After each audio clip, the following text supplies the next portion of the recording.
السلام عليكم كسو دواada Duruus Media subscribe hadii aadan hore u tahin qisa aad u muruga badan qisadan waxa warinaya nin sheekha wuxuu yiri waxaan tukaday salaada casar dabadeed waxaan ku yara tiirsaday tiirka masaajidka si aan isaga tasbiixsado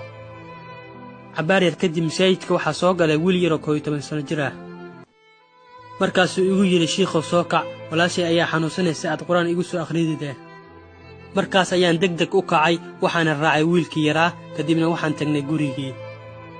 waxa albaabka naga furay wiilka yaraa aabihiis oo aan da'diisa ku qiyaasay 50 sano jir waxa uu igu dhahay soo soco sheekhow markaas ayaan ku dhahay meeday gabadha yar ee xanuunsanaysa aabihii wuxuu i tusay qol yar markaas ayaan galay waxaan arkay gabar yar oo sariirta ku jiifta markaan wajigeeda arkay waxaan gartay inuu sakaraadkii hayo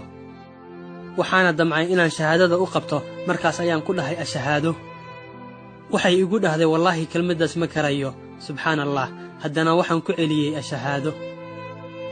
markaas ayay dhahday kelmadan dheh markaan isdhaho buurta way igaga culus tahay haddana waan ku celiyay waxaan dhahay ashahaado way iga yara aamustay dabadeed waxay igu dhahday sheekhow waxaan arkaa meeshan ku lahaa naarta subhanallah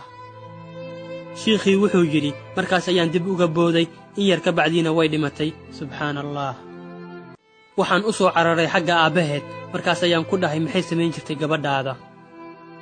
odaygii wuxuu igu dhahay heesaha ay dhageysan jirtay salaadahana ma aysan tukan jirin subhanallah dad yahow salaada waa shayga ugu horeeya ee loogu hor xisaabiyo qofka ilaahay waxaan weydiisanaynaa inuu dambiyadeena iyo kuwa waalidkeen badhaafo aamiin aamiin aamiin qisadan waxaan nala wadaagay walaalku xiran kanaalka subscribe dhaha kanaalka Duruus Media sina gaarsiiya walaalaha muslimiinta Soomaaliyeed ee wanaagga jecel والسلام عليكم